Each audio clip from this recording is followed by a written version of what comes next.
Good afternoon and welcome to the Midday News. Here's what we have in the bulletin. Government highlights disparities in reports on the number of people without electricity. Motorcyclist dead following crash in St. Thomas. And later in sports, England and Jamaica agrees to 4-match netball test series. Thank you for joining us. I'm Shane Masters and here are the details. Energy Minister Yallahs is expressing concern about what he says are disparities in the reports about how many communities remain without electricity in the aftermath of Hurricane Beryl. Speaking at this morning's post-cabinet press briefing, he said the Jamaica Public Services figures and what has been captured by some members of parliament do not correspond. So basically what you're having is the JPS regional management that is feeding information into the control center, which is specially activated for disasters, which is fully implemented by JPS as we speak. So therefore, there must be a disconnect between the information that is coming into them, which they rely on because they have no other way of verifying it, and what they are putting out. And I am saying, as a rural member of parliament myself, I can unequivocally say, as it relates to Portland, that what they have put out there in terms of the amount of customers that are still disconnected and the communities that are still out of power is absolutely flawed. Meanwhile, in St. Elizabeth, residents blocked the main road from Santa Cruz to Nain as they remain without electricity and water after the hurricane. TVJ News understands that to date, over 17 communities in northeastern St. Elizabeth are impacted. One light post we need and I come and forget light and no, nothing. No man, we need something, man. And that's why we are blocked this. And we not stop. We now go right through the week if we don't get justice. We don't get justice today. The government that tell us, you know, if you have no pit latrine in your yard again, you know, flush toilet. So when you use flush toilet? Here. Can't work, so. That water me have to walk on a bigger people yard. If you beard, what to give me cow, the yard use, everything. Of Parliament for North East St. Elizabeth, Delroy Slowly says he too is frustrated and urged the JPS to do better. JPS have to step up their game. And the unfortunate thing is that people say JPS as government. JPS is a private entity. Electricity is a basic human right. You understand? And we're especially being tied to the water. Water is life. And so something different has to be done. Labour Minister Pernell Charles Jr. says the rebuilding of homes damaged during the hurricane has already started in some communities. According to data from the ministry, close to 9,000 houses sustained various levels of damage. The minister provided the update at this morning's post-cabinet press briefing. As I said before, that phase has started in collaboration with some of our stakeholder partners. Secondly, as it relates to the emergency response relief funds of the 1 billion, that is being processed now. I had given a timeline of 1 week to complete assessments, within 2 weeks to do the data entry and analysis, and within 4 weeks to start the disbursement, which is what will be necessary for us to do that rehabilitation of the homes. The driver of a motorcycle is dead and is pillion in hospital following a crash along the South Haven and Yallahs Main Road in St. Thomas this morning. The deceased man has been identified as 27-year-old Lamar Allen of a Bayshore address. Preliminary reports are that about 8:10, Mr. Allen was heading westward towards Morant Bay and overtook a vehicle around a corner when he lost control and collided into a bus that was heading in the opposite direction. An eyewitness spoke with our news team. When him see him can't do nothing, the bike man too very fast him a come, because this brother I try to take away a little bit from him. But you come over, you now go come over and I go there, so you see. So I come then licking it, then I have no other choice. The pillion was rushed to hospital with severe injuries. An appeal this afternoon for some representation for residents in Golden Grove, St. Anne. They contend that a mining company in the area is costing them thousands of dollars in health bills and vehicle repairs. The details in this report. Residents of Golden Grove near Claremont in St. Anne are livid with the management of a mining company operating in the area. They say the road is being undermined as trucks carrying limestone from the location to the port in Ocho Rios are being overloaded. The road was bad enough, but now it's even worse. It's like, I don't know how to explain it to you. You understand? So we need somebody to come in and intervene in this thing, because it cannot have so many trucks running on the road, bringing down limestone all the way to Ocho Rios on the main road. It is endangering public passenger vehicle, people's life, people's property.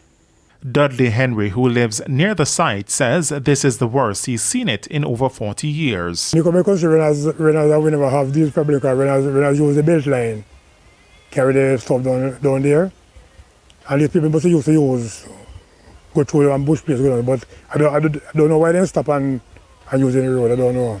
Additionally, there are health concerns and damage to cars from spills from the trucks. The dust affect my baby, and when the road now wet and the truck them pass, the dust intend for go up in the ear and go in the house. And when I just don't clean the place full of dust. Right now, I 2 days straight, I have to carry my baby to the doctor because the dust affect my baby not stop cough. It come like we have the worst road at St. Ann. And all we get in all the while is promises. We get to understand that the road should fix from April and now at June. And trust me, sometimes the truck them pass you, flush you up, mud you up, overload, gravel upon the road. Nothing good. And when it rains, it's a muddy situation. Now, our news team spoke with a member of the management team, Dwight Sims. While he's acknowledged the concerns, he said he was not in a position to comment at this time. However, the residents are adamant they want their roads fixed. Over the past few years, this road never have a good rain structure, so we just need for it to fix. And dust is killing me, a lot of mud, just a lot of mess. We just need to just clear it up and just get this road fixed. In response to a surge in the mosquito population following the passage of Hurricane Beryl, the Public Health Department in Kingston and St. Andrew has begun to take action. Sandy Williams reports. Almost 3 weeks post Hurricane Beryl, and its bite is still stinging communities across Jamaica. It wasn't just devastation that was left behind, it was accompanied by stagnant pools and puddles, the ideal breeding sites for mosquitoes. With the increase in rainfall from Hurricane Beryl, there's not only an increase in mosquito infestation in Kingston and St. Andrew, but there has been an increase island-wide. According to the Ministry of Health, high dengue transmission period coincides with the hurricane season annually in Jamaica, as with the rest of the Caribbean. Therefore, the once dormant eggs are now hatching at an alarming rate, stimulated by the humid, warm conditions. Public health officials are now concerned about the potential for increased transmission of the mosquito-borne disease. It's why efforts to control the population of the pesky insects are in full swing. Chief Public Health Inspector for Kingston and St. Andrew, Grayson Hutchinson, says the department has ramped up fogging, targeting the hardest hit areas. So we are now conducting early morning fogging.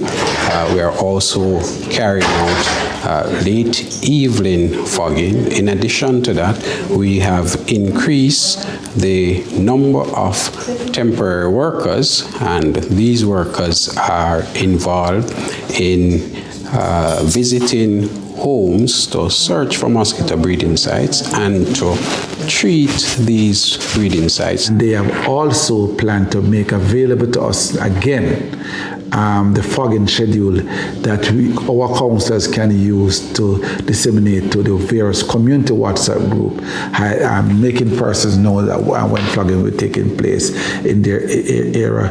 They have also indicated that there are persons who go inside there to look at possible breeding sites, workers going to each homes or so to look at possible breeding sites and say to the person how you destroy them.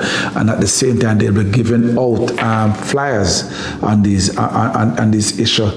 The Aedes aegypti mosquito, which is the carrier of dengue virus, breeds in anything that can hold water, like drums, tires, and buckets. Therefore, members of the public are encouraged to search their surroundings at home and work at least once per week to ensure there's no Aedes aegypti breeding. Sandy Williams, TVJ News.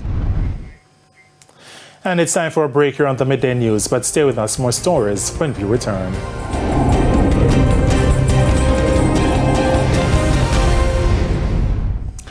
Welcome back to the Midday News. And it's now time for the Business Minute. Jamaicans paid more money for apparel in the last year. The Statistical Institute of Jamaica Statin says the point-to-point inflation rate for clothing and footwear was 3.3% for the 12 months to June 2024. For the month of June 2024 alone, prices associated with the group increased by an average 0.2%. The Caribbean Development Bank, CDB, says inadequacies in data collection is a risk to the cultural and creative industries in Caribbean economies. The CDB says the sector is valued at more than $1 trillion globally.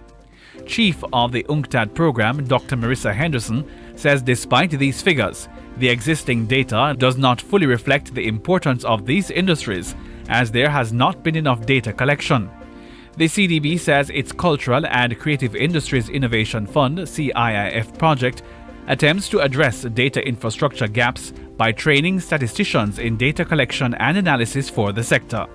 And that's it for the Business Minute. I'm Hal Shane Burke. And here's a preview of what's coming up in this evening's Health Report.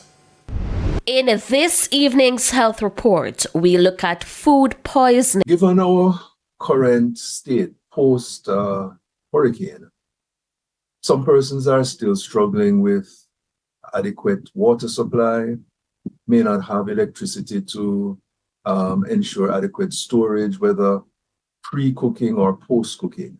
So this is a period of great risk for food poisoning. That's the Health Report in Primetime News at 7. And now for today's Healthy Living tip. Separate food. Keep raw meat separate. Cook food thoroughly. Clean all surfaces and wash your hands. Time now for the top regional and international stories. In the region, the Inter-American Development Bank and the International Monetary Fund are joining forces to better support the region to foster sustainable growth and address the structural challenges of climate change. The IDB and IMF staff will increase their cooperation in the areas of general coordination and climate finance. The entities will deepen their cooperation on the surveillance of macroeconomic policies, IMF arrangements, in particular the Resilience and Sustainability Fund (RSF), IDB lending operations, including investment and policy-based loans and capacity development. Now, on the international scene, at least 18 people are dead after a small plane crashed while taking off from Nepal's capital Kathmandu Wednesday morning. At least one other person was injured in the crash. According to Nepal police, all 19 people on board were Saraya Airline employees. Rescue efforts are ongoing. Conditions across Taiwan are getting worse as Typhoon Gami gets closer to landfall. Now, the storm is bearing down on the island, bringing heavy rainfall, gusty winds, and dangerous storm surges. Now, top winds have been clocked at around 135 miles per hour, or 220 kilometers per hour, the equivalent of a Category 4 hurricane. The island's mountain areas have already reported rainfall of up to 16 inches, or more than 400 millimeters, and much more is expected. Businesses and schools are closed across Taiwan. And those were the top regional and international stories. We now take a break. When we return, we'll have your midday sports report.